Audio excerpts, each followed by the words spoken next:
Hello, and a very warm welcome to this event on Britain and its role in the world after Brexit.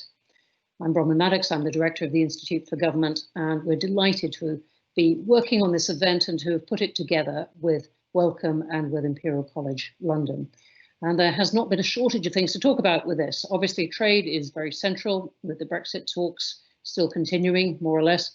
But we've also had a lot of discussion about the role of development aid in Britain's place in the world in the coming years, and the merger of that department of government with the Foreign Office has provoked even more of that. There are debates about the military side, and many debates about the relations with the United States, with the election coming up there, and debates about what Britain can bring to this, what special skills, interests, and unique qualities, if you like, it brings to its relation with the world and how that might change. Well, I'm absolutely delighted to have a terrific panel here to discuss all this. Really could not be better. Lisa Nandy MP, Shadow Secretary of State for all these things, for Foreign, Commonwealth and Development Affairs. So Suma Chakrabarti, who's the former Permanent Secretary at the Department for International Development and the Ministry of Justice, and former President of the European Bank for Reconstruction and Development, and is the incoming chair of the ODI, the Overseas Development Institute. Stephen Bush, the political editor of the Statesman, and Dr. Beth Thompson, head of policy and advocacy for the UK and the EU at the Wellcome Trust. Well, very warm welcome to you all. And thanks for joining us. And for all of you submitting questions, please do, and I'll keep an eye on them and we will come to them in good time to feed them all in. Well, Lisa, Nandy, may I start with you? And let's start with the question of trade, because it's most immediate. But what has provoked you about thinking how Britain should position itself? Well, I suppose the first thing to say about trade is that I think it's becoming increasingly apparent that Britain has not taken a long-term view about how trade impacts on our future relationships with countries around the world for quite some time, and we're currently paying the price for that. We're always going to do trade deals with countries around the world, especially now that we're out of the European Union. It's become increasingly important that we do. But if you take China as one example, and obviously the rise of China is something that everybody is very focused on at the moment around the world, we of course need to do trade deals with China. We need to trade with China. The Chinese economy is embedded right through the global economy. But in order to be able to negotiate in a way that protects the things that matter to us, whether it's standing up for human rights, whether it's advancing on climate change, whether it's protecting food standards or labour rights, we need to have negotiating clout. We need constructive engagement with the Chinese government, but we need far more strategic independence. Now, the problem with where we are at the moment is that we've gained a reputation as an alliance breaker around the world.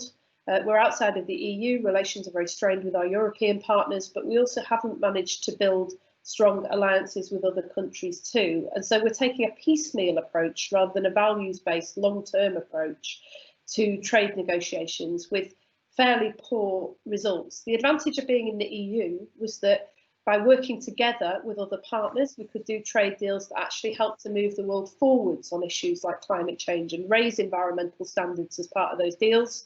Now that we're outside of the EU, there is a really pressing need to think, where are those alliances going to be forged with other countries? Now, Dominic Raab in recent weeks has been talking about this a little bit in relation to the Huawei issue, where we've been squeezed between China and the US in a trade war. And has talked about this alliance of the D10 that is gaining some traction, where we work with other democratic countries to pull technology and to work together in order to advance our interests. I think that's the sort of thinking that is desperately needed about how we build those democratic alliances around the world in order to make sure that the trade deals that we do actually help to advance our long-term industries, whether it's protecting democracy, standing up for human rights, or advancing the environmental cause around the world. Just two other very quick things. We need to think differently about... I want to ask you a point about that already, so go on. Well, I was just going to say that actually it's one very quick thing really, which is that we also need to think differently about how we do trade around the world. And at the moment, the trade system that we have is very clunky, it's very outdated. It's these bilateral trade agreements that were built in an era of big agriculture Apologies, because I'm in the House of Commons, so the bell is constantly ringing. We need to start thinking about how we use those democratic alliances to do multilateral trade deals, so that we work with other countries that have similar economies to our own, so that we can get a better deal for Britain and for them as well. And we need to think seriously about how the trade system works too. We've got a model at the moment where countries are incentivised to raise taxes, to cut welfare spending in order to invest in producing more.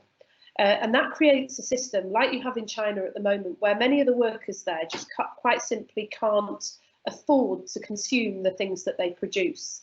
That then means that those things go onto a global market, lowering the price of other goods, putting people out of work. And so you've got a situation now where the rising tension between China and the US is in large part caused by the trade model that we currently have. Now, that is not just a problem for China and the United States, it's a problem for the entire world. And so we desperately need to do what we last did after the Second World War, come together and work together to reform the trade model in our collective interests. Okay, thanks. Well, I'm going to come back to some of those points, but when you say reform the trade model, what do you mean exactly? Well, we've got lots of negotiations. There is the WTO behind all that. What exactly are you saying a Labour government would do differently? Well, first of all, rebuilding those alliances so that we can actually have those discussions on a world stage. The multilateral institutions that we have are currently not functioning for a variety of reasons, but a large part of that is global leadership. But the problem behind all of this is essentially that you've got workers in some countries, not just in China, but in other countries, some of the southern European states, for example, as well, who are, Germany is another example, where you've got workers who are seeing their living standards fall in order that their countries can invest in producing more to sell to the rest of the world, and workers in other countries who are paying the price for that too. Now, the debate at global level, at national level, has very much been about whether you choose the interests of China or you choose the interests of the US, do you choose the interests of Germany or do you choose the interests of Greece? But actually, all workers are suffering from this model. So we need to reconstruct the trade system so that we don't have an incentive for some countries to have huge surpluses and other countries to pay the price for that. We need to come together and work out a better way of doing this so that workers aren't disadvantaged. All right. Well, thanks for that. We could you and I, I'm sure, go on for an hour just on that point. But let's not go there. Suma Chakrabarti, your view of this trade and indeed aid. Thanks very much. Great to be on this panel. I think the first thing to say is that UK has always been one of the most open economies throughout its history, even before it joined the EU in the early 70s. And I think it's likely to remain that way. And it's been actually a cornerstone of economic growth in this country over the centuries. But we are at a sort of point where people, I think, out there are questioning, including voters in the UK, questioning, as we saw in the Brexit vote, questioning the whole model of whether we should believe in a free trade system in the way we used to, or to what extent we should curb some of the excesses that it's led to. Globalization, I actually believe, has overall been a good thing, but it has definitely also meant more inequality in certain places. And so I think for the Labour Party or for any aspiring government, they have to work out really what their economic philosophy is going forward. And the trade approach would have to fit into that. Are we going to be still free traders as we were before? Or are we going to say, actually, there is room, and this is where the debate about state aid, for example, fits in, is there is room for some protection of certain industries, at least in the their infant days. Well, the history of that is not always brilliant. It's industries have tended to be protected into their adult days as well, often being subsidized for a long, long time. But that debate is around because we have underperforming regions, people locked out of the economic system that is built around a free trade system. So I think Labour or any other party would have to think about to what extent are we still free traders. Secondly, the facts of the matter with COVID are that a lot of global supply chains are having to be changed because people have decided that actually part of the problem with COVID, the reason it spread so easily was because of too open an economy, really, if you're a world economy. So people moved around too easily, global supply chains, you're too dependent on certain countries, particularly China, of course, and people want to change that. So I think that's, again, part of the mix of the arguments that Labour is going to, I think, have to think about going forward. And the third thing I'd mention is really the future of the WTO in all of this. We're, of course, in the middle of an election now for the next head of the WTO. But the WTO has developed, I think, as a really important institution over the last, well, since the Second World War with GATT and then moving into the WTO. And it needs preserving, but it also needs some reform, frankly.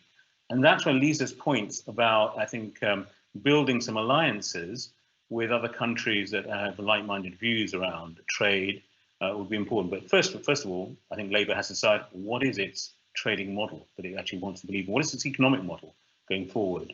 It's very clear under Blair and Brown. I think it needs to be rethought, I think, with the new world that we are in right these days. That's where I would be on trade. Okay, thanks very much indeed for that. Let me just pick up. I'm surprised, not just that you're comparatively optimistic, if you like, about the WTO, whereas a lot of people are saying, look, it really has got stuck. It is almost deprived of an adjudication mechanism, unless the US allows more judges onto that panel. But I'm surprised also that you are as equivocal as you sounded to me about globalization, which surely, I put it to you, has raised a lot of poor countries, a lot of very poor people in the world from where they were. Absolutely. I'm not equivocal. I'm absolutely a believer that it has actually been, you know, the fastest reduction in poverty in history has been during this period of globalization. But it's also true, as I've observed from my most recent job, that certain communities didn't benefit. It didn't lift all boats, float all boats. So let's take, for example, youth unemployment problem in many countries that we see. Clearly, that hasn't really worked out through globalization. Or women entrepreneurs who are often locked out of financial systems. Again, globalization didn't solve those problems. So well, I know, I give you that, and it's not perfect, but still, you're calling on Labour to decide to what extent they're free traders. Well, that seems equivocal to me. I think any party has to decide, are we complete free traders with very little in the way of tariffs or import quotas or whatever, or are we actually going to say certain industries, well, they matter and we will actually have some protection. And I think this is an open argument going on in many, many countries, not just in the UK, actually, in many of the G20 countries. So that, and it's an argument that's going on in the US election underneath it all as well. We're going to come on to. So thanks very much for that. Beth Thompson, what's your perspective on this, and particularly on this question of what the UK might bring to the trading competition and to its role in the world? Wellcome is a foundation that improves to exist health by helping great ideas to thrive, and we fundamentally do that by supporting research. So it won't be a surprise to hear that for us, the UK's role in promoting international collaboration is a critical aspect of foreign policy. And international collaboration is really at the heart of research in two ways. Firstly, in the sense that researchers doing any type of research want to seek out the best minds, the best ideas from elsewhere, and that means that they'll find them wherever they are in the world. Researchers are great at creating these kind of bottom-up collaborations, but we do need systems that support them to do that. That said, we also have big global challenges facing us. We've talked already briefly about climate change and COVID, and those big global challenges need global solutions and they need research to help to solve them. And the only way to do that is by working together, because one country alone is never big enough to find the answers it needs. We see that really clearly in COVID, that while different countries are pursuing different vaccine options, we need to pool the risk of doing that in order to stand the best chance of creating a vaccine that can work globally. So international collaboration is at the heart of research. And can I just ask on that, Beth, is it something that you see that companies and foundations like your own should pursue, or what is the role of government in this? So we're sitting here, so to speak, at the Labour Party conference, talking about what, in essence, a Labour government might do, and what any government should do, in your view. And what is the balance, in your view, of those roles between government and the private sector or the third sector? in solving these challenges, it's really important that we are bringing together both government and private sector. Both of them have a role to play. We need the experience and the expertise, for example, in the global pharmaceutical companies. We also need governments, though, to work out how to get the vaccines, for example, to people who need them most, both in the UK and also overseas. I think the interesting thing about research and how it fits into trade discussions is that it's almost never a zero-sum game in the way that it might be to agree how you trade on, in say, cars or so automotive industry or aerospace. There's something to be won for both sides. It's good for both sides when you start to collaborate on research, and therefore you can use research as a tool to bring countries together, to promote dialogue and to build bridges. We've seen great examples of that in the past. For example, Sesame, which is a large-scale project in the Middle East, which strategically was designed to bring the community together and promote peace in the Middle East. And that's where I think government's role becomes really important. We can work out how to support research domestically, but also through these international tools. And some of that, for example, is promoting the movement of researchers, the movement of the talent that we need in free trade agreement and as part of wider trade deals. That will help us support this kind of bottom-up collaboration. But I think there's also a broader, a kind of strategic and a more of a leadership role that the UK is able to and should be playing, particularly if we look at these issues like COVID, where we need multilateral global solutions. It's absolutely critical that the UK is there playing a leadership role and bringing others to the table in a collaborative rather than a competitive way to find the solutions that we need. And I think there's great parallels between some of the points that Lisa made about multilateralism and bilateralism.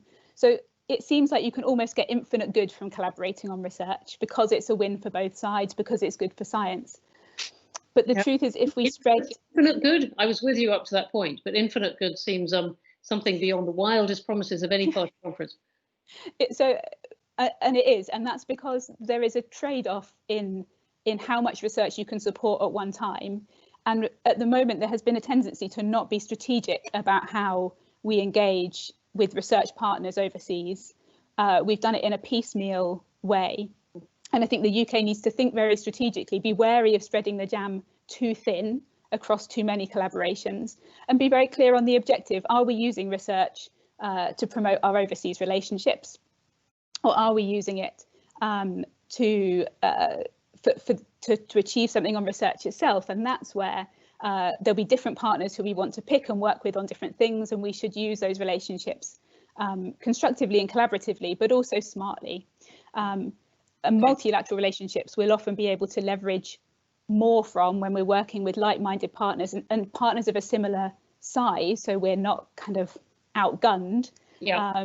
In order to do that. And the EU has been a great source of those collaborations so far, and it's really important that the UK looks to maintain that as much as possible, but also build on that as a gateway to collaborating with the rest of the world. Okay, well, we don't have it all our way on that. In fact, the EU has been rather cool about that particular one, contrary to what the UK first thought, I think. So, Stephen, I mean, we're here at the Labour Party conference. You've been hearing these three portraits, if you like, of how Britain might present itself and appeal to various strengths and remedy various weaknesses. What do you make of it? We've got Brexit happening in some form. We've got the US elections, which we'll come on to in a second, coming down the line. How do you think Labour should go about thinking of Britain in the world? Yeah, I think, and I am aware starting with this point at an IfG event is a bit like starting at, I don't know, like meeting of the Arsenal football fans and saying, well, the thing we really need to do is first get rid of Spurs. But I think what really underlines is how ill-conceived the 2016 Whitehall reorg was, and the creation of the Department of International Trade, and how the kind of thinking around that continues to kind of stymie the way we think about British trade policy, because we kind of sort of created this idea that there's this sort of magical quality called trade, and it exists separately from your education policy, your skills policy, or agri-food policy, or research policy, or whatever you kind of care to name. And obviously there's an ongoing debate within the Labour Party about what they should do about the folding in of DfID into the Foreign Office. But I can say this, well, I don't say I can say this safely because I'm not in the same place as either Emily or Lisa, as that's not true, because I too am in Parliament. But it's a lot harder for them to track me down and find me when I say this, which is basically, I think one of the things the Labour Party ought to do is think seriously about getting rid of that as a separate portfolio. I think it leads to a really unhelpful way of thinking about trade policy. Getting rid of DIT. Yep.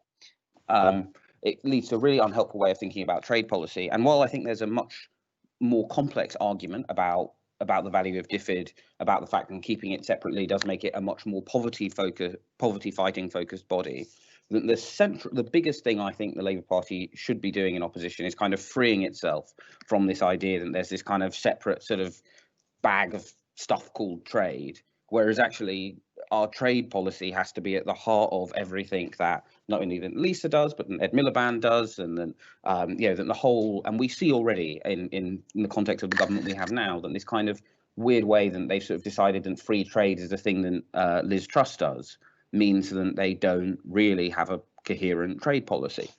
I think the other thing, and kind of, that's one thing we were speaking about earlier, of course, is to what extent should Labour be a proudly free trade party? Now, you're right, of course, to talk about the redistributive value of trade across the world. But the truth is, of course, and it has redistributed. It wasn't even Wellcome. Distributive, but I mean, picking up Suma's metaphor, raising many boats at the same time. Yeah, but but the difficulty for pretty much every advanced economy is that a group of not particularly well-skilled people who used to work in manufacturing, mostly male, mostly without degrees people, have been the losers from that redistribution. And the challenge for all sort of social democratic or centre-left political parties has been, how do they get elected by saying, well, I'm sorry that your standard of living has declined relative to other people, but the bottom billion are much better off. Now, it's true that the bottom billion are much better off, but the difficulty for Labour and for all political parties which are in the business of getting elected is they have got to work out a way to balance those two things. And I think then part of how they will do that is by freeing themselves from this kind of intellectual prison in our country, typified by the creation of the DIT, but in general, this prison that kind of trade exists separately from the rest of the sort of policy menu, as it were. Okay, but let's pick up that, because Labour and parts of Labour have been quite keen on trade being done separately, for example, from foreign policy, much as aid was separated off, saying, look, we don't want it all tangled up, so foreign policy becomes your trade policy. And that's been what some people thought would be the danger after Brexit, which is that the UK so much wants trade deals that everything, human rights and all kinds of alliances, get subsumed to the desire to strike a trade deal. I mean, isn't that kind of be careful what you wish for? That if trade is really central, it can hoover up the others. Well, yeah, but I mean, that's kind of present in terms of the sort of practicalities of how the customs union in the European Union occasionally worked, right? This idea that every trade deal that the EU struck was a sort of brilliant sort of forward stride for democratic values is also not true. What will matter both when we were in the European Union and now that we've left it is whether or not you have effective, principled leadership. But it's impossible to separate, for example, let's take a global threat we don't talk about all that often, antibiotic resistance, right? It cannot be separated from your trade policy. And there is an argument that is sufficiently important, then it does have to be more important than workers' rights, democracy, the other things that you've talked about. I'm not necessarily saying that it should, but I think ultimately the challenge of foreign policy, as both Dominic Raab and Lisa have sort of said very eloquently on the floor of the House, is that China's not going anywhere. So our trade policy can't be predicated on the idea that if we have the right set of trade deals, then suddenly China will disappear. It does, however, of course, have to take into account the fact that there is something that, as far as I'm concerned, is a genocide is going on in China as we speak. But our trade policy is not going to remove China's leadership from the face of the earth, and has to have an according sort of humility to it. Yes, not always present. I absolutely agree with you.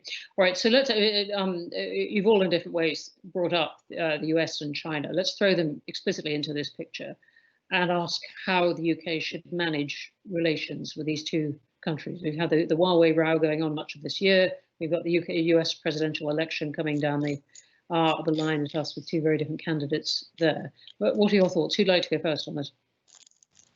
Lisa, let me come back to you on this. So I think this is the thing that is really exercising most people at the moment around the world, in all of the Zoom calls, the many Zoom calls into world leaders' living rooms that I and Keir have been doing over the last few months. This is top of people's political agenda. And I think it's been likened to the Cold War. I think I said that at the start, but in my view, this is far more complicated than a Cold War situation. It's not a question of which side do you choose. It's a question of how do you have a level of constructive engagement with both the Chinese and the United States government, particularly given, as Stephen mentioned, there's a situation going on in China with human rights, and particularly with the Uyghur people. There's the need for the UK to stand up very strongly and very clearly in defence of the Sino-British declaration in Hong Kong. All of these things are causing serious tensions between our government and the Chinese government, and at the same time, you've got a United States administration that has decided to step out of the leadership role that it's played since the Second World War. A situation which I don't think gets less complicated for Britain, actually, if Biden is elected. It's an open secret who I'd be voting for if I was a US citizen, but you know, some things become much more straightforward with the Biden victory. But actually there is a view amongst some of the, perhaps not the people closest to Biden, but amongst some of the newer younger Democrats and that generation, that Britain has absented itself from a world role by stepping outside of the European Union, that as far as relations with Europe are critical, it's France and Germany who are the key partners, and that Asia is more of a preoccupation than Europe anyway. So there are ongoing complications for Britain and our role in the world, regardless of who wins the US election. And I did just want to say that because I think there is a view, particularly on the left, that if the Biden administration wins, then this all becomes plain sailing. There is a lot of work to be done between now and then and over the coming years to solve that. The question for me is where does Britain place itself in all of that? How do we stop ourselves being in a position, as we've found recently with Huawei, where we're effectively being asked to choose whether we go along with Chinese interests or American interests? How do we make sure that in all of that we're able to stand apart and have what William Hague has called a twin pillar approach, constructive engagement that's far more strategic independence, so that we're never again in a situation where our national security services are saying this decision compromises our national security and the government is saying maybe we'll just do it anyway. For me, that means that you have to have, firstly, a consistent approach to China. The Department for Business, Energy, Innovation and Skills is currently considering handing over technology in our nuclear industry to Chinese-backed firms, even as the Department for Culture, Media and Sport is removing Huawei from our 5G network because of the same concerns about national security. You've got a Foreign Office that is currently standing firm against Chinese human rights abuses and the unravelling of the Sino-British declaration, and at the same time a Treasury that is looking to China for investment post-COVID. So we need a consistent approach, and ironically, actually, the Chinese are very good at this. They are very consistent. They have strategic groups about major challenges that are chaired by senior leaders within government that will make sure that there is one approach to all of this. Okay. And I guess one just very quick thing I would say as well, there's a bit of chatter as well about sort of aid and the role that aid plays in all of this, is that although we didn't support the DfID takeover, although we believe that aid, you know, in the Labour Party, we've always believed that aid should remain separate from trade, particularly in trade deals. There is an opportunity now to think through how we use our aid budget in order to support countries to retain their independence, so that we don't get the situation that we've seen where issues as important as resolution of crimes in Syria are being blocked at the United Nations because of the growing power that China now exerts over developing countries' economies. So there are opportunities for us, and I think that that's really important, that we don't just look at what the government has done and say this is wrong. we look at where we are and say, how do we move forwards? Yeah, well, thank you very much indeed for that. Beth, can I come to you? And you're making a powerful pitch for collaboration and collaboration and research and so on. How much do you think we should collaborate with with China in research and indeed in accepting students here? I think this is one of the areas where the security concerns apply much more to when you're using a technology than when they're being developed, and there is potential to use research as a trust building and relationship building tool, in a sense, between the UK and China.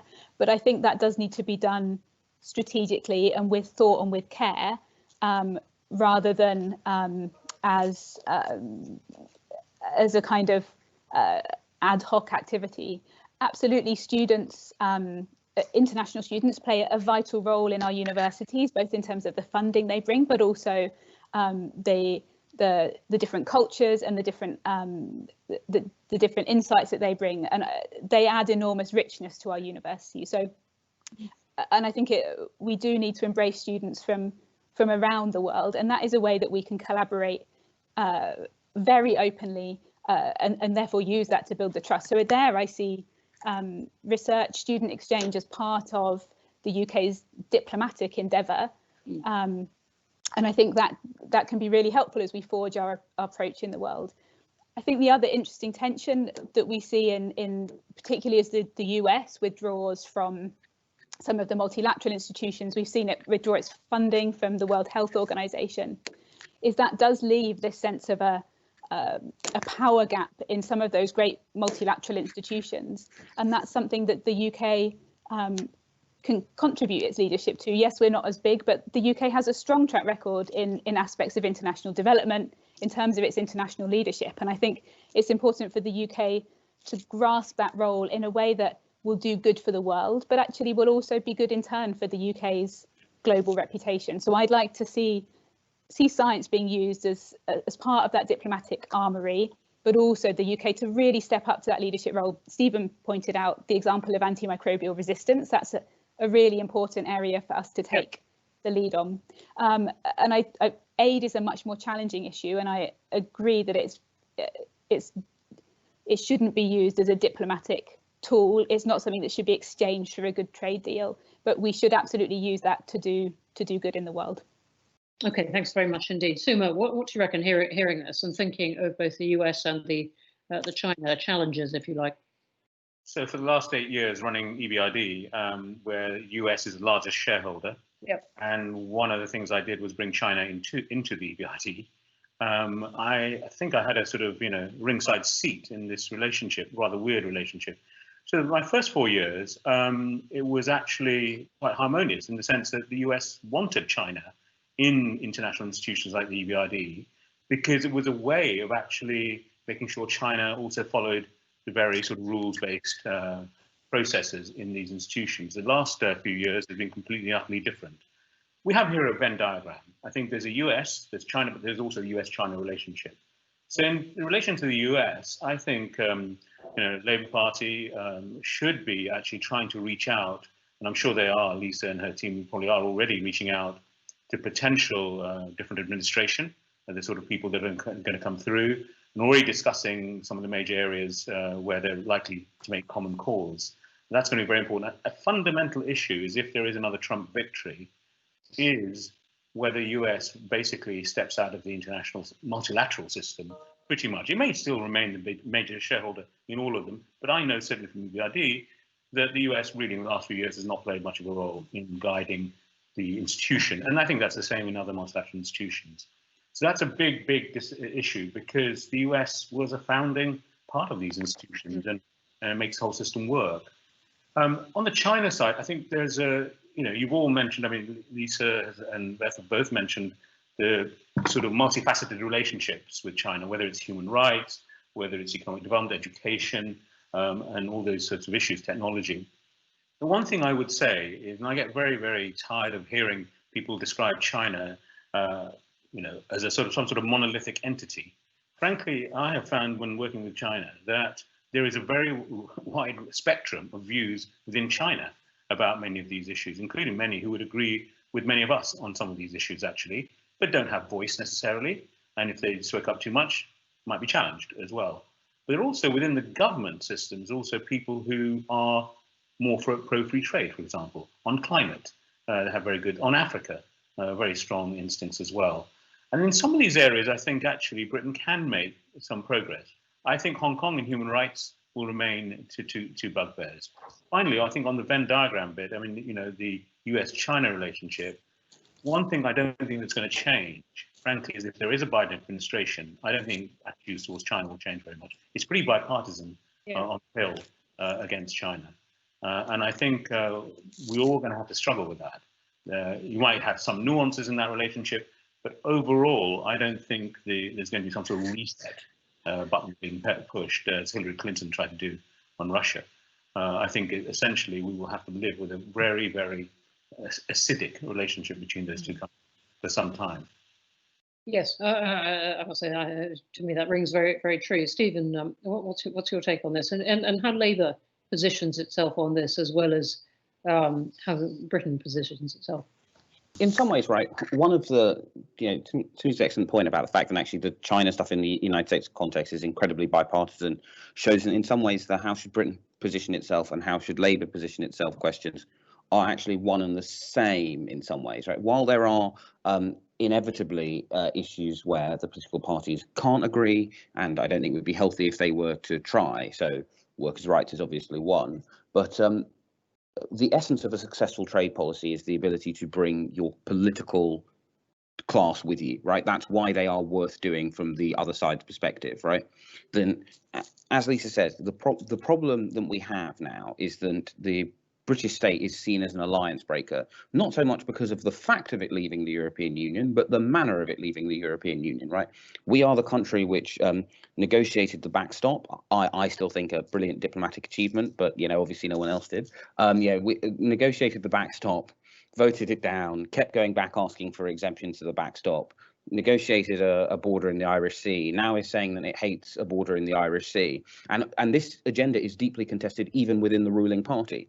Now, you've got to ask yourself, if you were the finance minister of any country, right, and you were thinking, oh, so I could have a fight with my own farming lobby for this UK trade deal, or I could not because, they fight among themselves, and in 4 years' time, this Keir Starmer bloke might rock up and want a completely different trade deal, you wouldn't bother.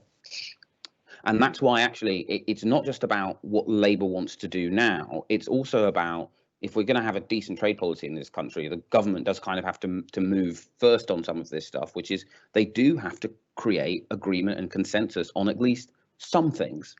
In terms of the specific US-China position, I think the rest of the panel is absolutely right. That although Biden administration is a massive upgrade in many ways, not least the fact that he does have significantly more executive function than Donald Trump, many of the challenges of UK foreign policy are about things that the US political elite believes to be in its interests more broadly, and those things don't change. I think the challenge for the UK is working out on issues like, say, just because it's top of mind, right? Agri-food, right? Why are we all doing this conference in this weird distanced way? Because of dangerous practices in Chinese agribusiness. We know, indeed, the government has an excellent national food strategy paper that is currently ongoing on this, that agri-food is one of the global pandemic risks. Well, is our trade policy to be pro or anti-China? Well, neither. We actually think both of those countries are acting in a pretty risky way that, will cause us to be doing conferences like this for many years to come if we're not very careful. And I think really on that kind of thing, what needs to happen is there needs to be a coming together of both political parties on some of those broad things where they have already signed up to, right? Both parties have ambitious climate targets. Both parties are, on the whole, not into pandemics. Therefore, right, the kind of onus in some ways really is on the party which is currently in office to form a consensus on those things, because that's the only way you get real breakthroughs in trade. Okay, great. Let's come to some questions now, which are going to touch on, I think, quite a lot of these things. But thanks for that from you all, that burst of eloquence on these very wide-ranging questions. Let me start with Dr. Deepankar Datta from the University of Warwick, who's submitted a long question, in fact, 2 lots. But forgive me, I'm going to take Dr. Datta, your second one, which is, could Labour see itself as championing the green economy and taking a leadership position on that? Lisa, can I ask you that one?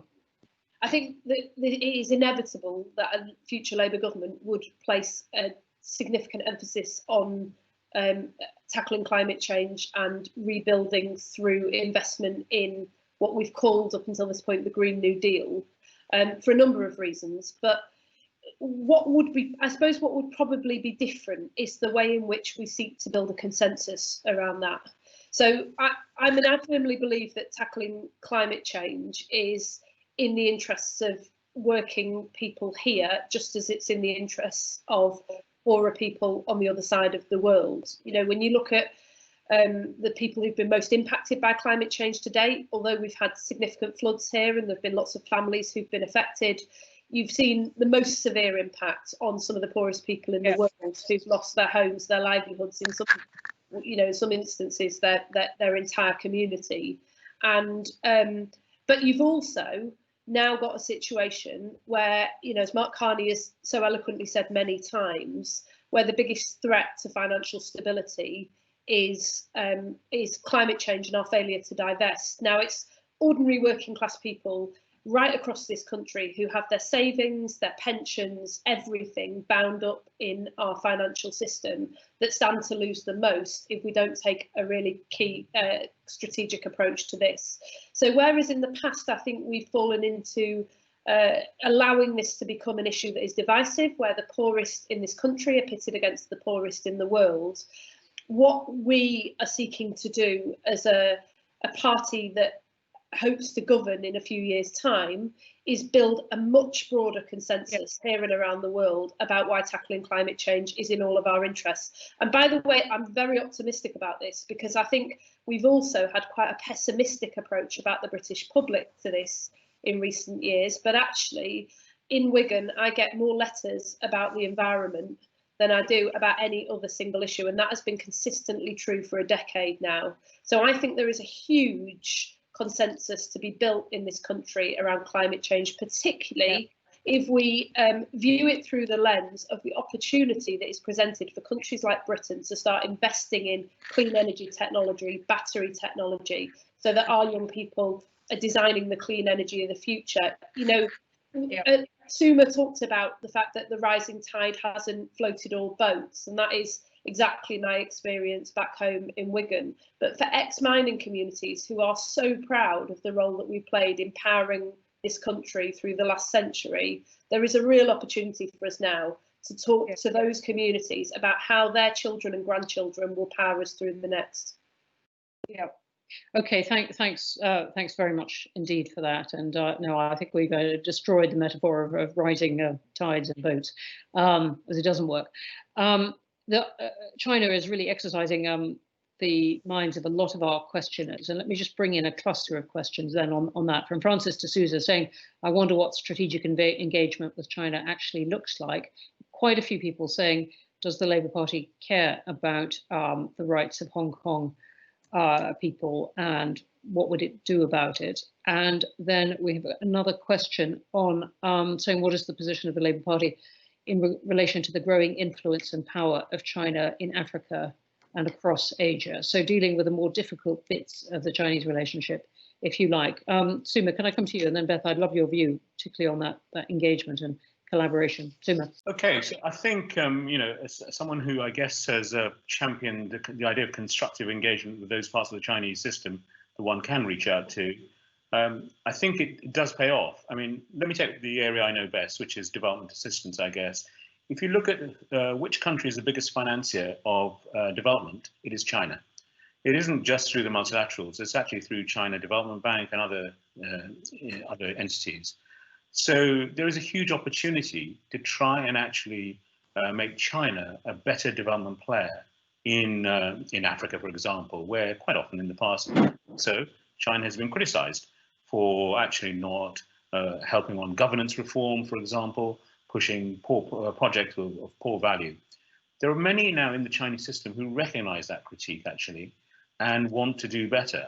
And so this is an area where I found actually the new Asia Infrastructure Investment Bank, which is China's biggest shareholder, but of course UK is a member of that bank too, there was an opportunity for DfID and AIB to push the Chinese system to actually start cleaning up their act on development assistance in Africa and actually do better on that, and reform started.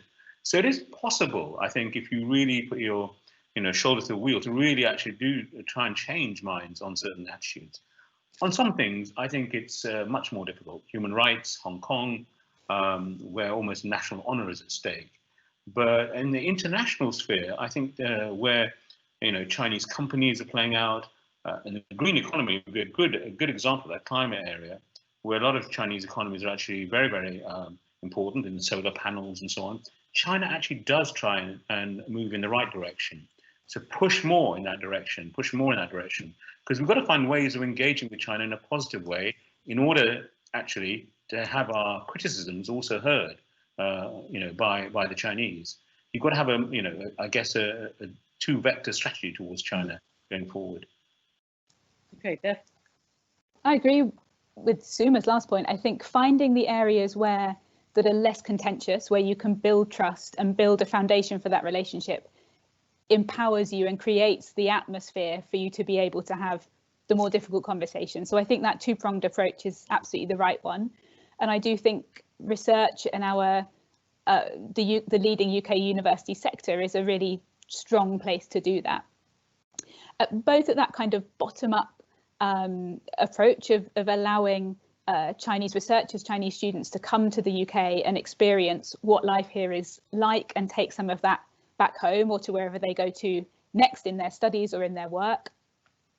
But also in terms of the areas that we collaborate on, and much as in trade in general, research, China is a research power that's not going anywhere. They're investing large sums in their research and their innovation, and therefore to work collaboratively with that on particular issues makes sense. They're here to stay as a research superpower. And in terms of what that could look like in terms of strategy, I think you could spread the jam very thinly in terms of the areas that you're collaborating on. But actually, I think the idea of looking at particular areas where Chinese research is very strong and where the UK can learn something, or where we can create a very strong collaboration, is a good way to do that at the kind of governmental top-down level. So looking at particular areas of strength where we can work really strongly together, and where you can keep further away from those issues of technological security and sovereignty. I hear you, and this plea for collaboration, and it's a very powerful one. On the other hand, China hasn't always shown itself delighted at the idea of discussing in an open way human rights in Hong Kong or something. I mean, Stephen, can I come on to you and put a particular question from David Walsh of the World Wildlife Fund, who says, does the UK need to differentiate between our values, for example, around tackling climate change and biodiversity loss, and our strategic interests?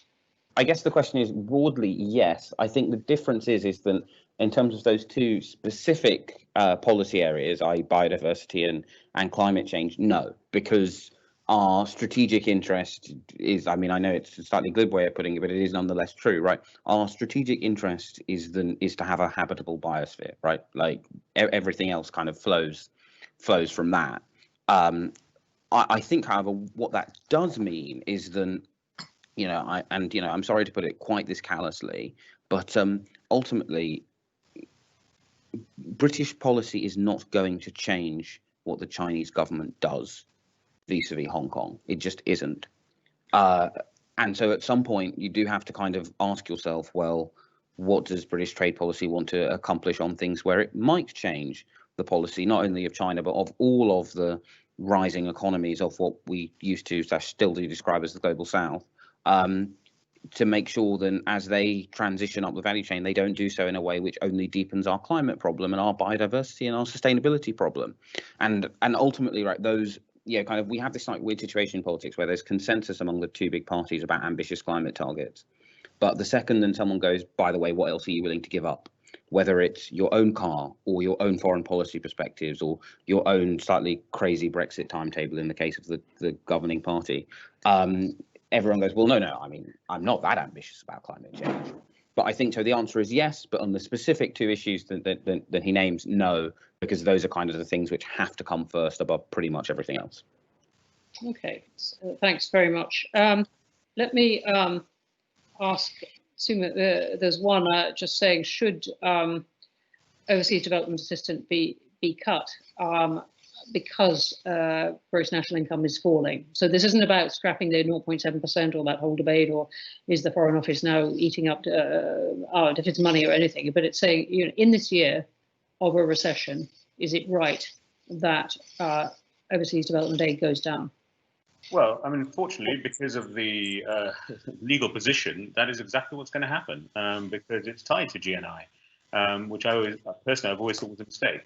I think quality of development assistance, frankly, matters a lot more than quantity. But this year, of all years, when many developing countries, emerging markets, are going through real shocks because of health crisis, which is hitting their economies and therefore jobs are being lost. This is the first time in 25 years that sub-Saharan Africa will be in recession. This is a year where actually it isn't sensible actually to cut the DfID budget. But it is what it is because of the law. But the government had an option, I think, not to go through that. Could have continued at the same level, but it hasn't. It's a great pity. I mean, I think beyond. So you would agree with that? What I'm taking to be the thrust of this question. It was from Emily, incidentally, and thank you very much, Emily. You would think that the government should have exercised its freedom to. Exactly. I think this, of all years, was probably the wrong year to cut ODA.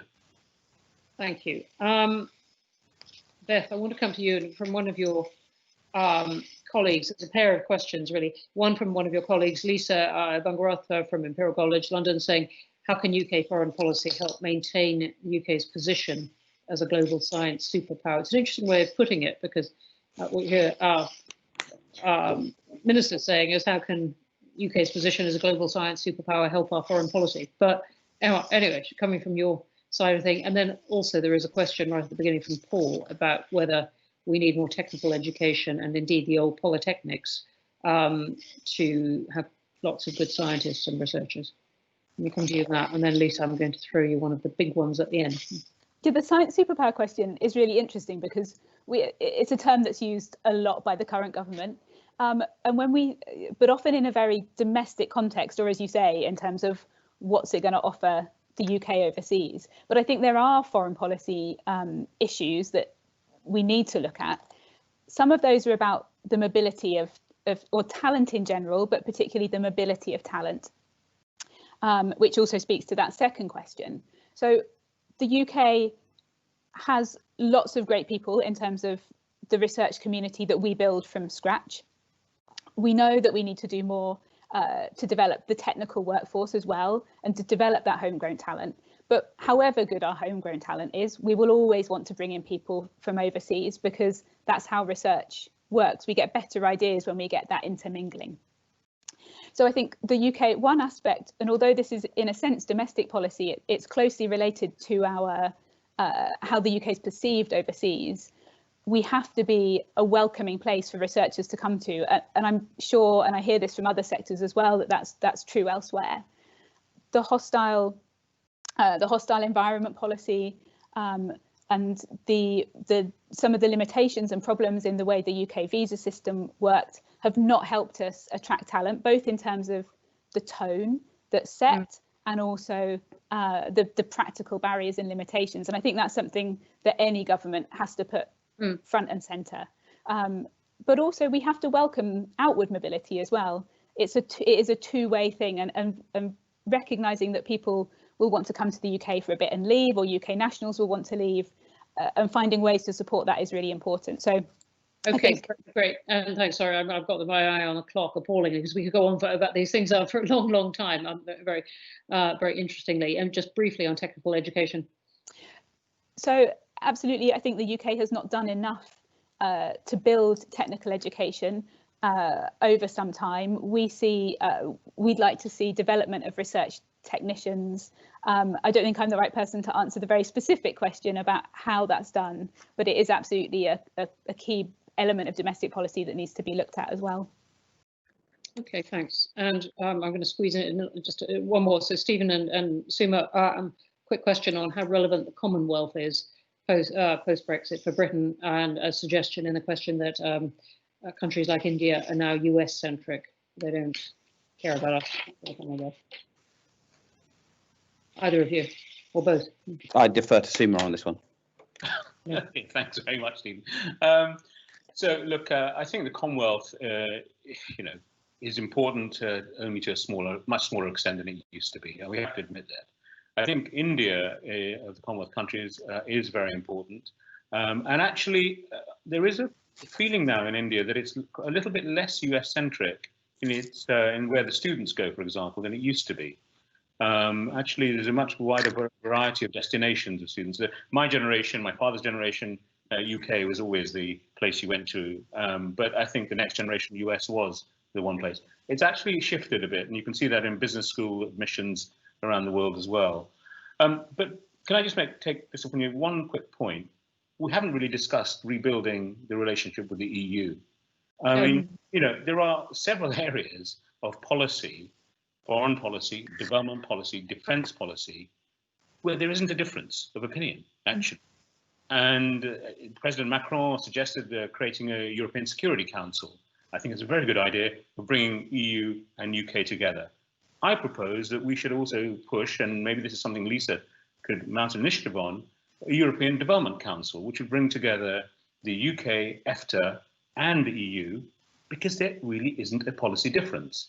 There are issues about sub-Saharan Africa being the priority for all of these countries, and really trying to make common cause that would be a relatively easy win and a way of staying engaged with the EU. Yeah. Okay, and thank you for that, because it sets me up for what I wanted to ask Lisa. And sorry, lots of the questions I can't get in. They're terrific questions and all kinds of things about the impact of COVID on the world and so on. But Lisa, I wanted to ask, because a lot of questioners have as well, what you would like the Labour Party to do about future relations with the EU. Well, if you cast your mind back to the referendum debates during 2015, 2016, if you can bear it, one of the features of that debate, one of the curious things about it, was that nobody was arguing that by leaving the European Union, we would be turning our back on our relationships with partners and allies across Europe. And in fact, in the many debates I took part in, I was serving in the Shadow Cabinet at the time, arguing for Remain.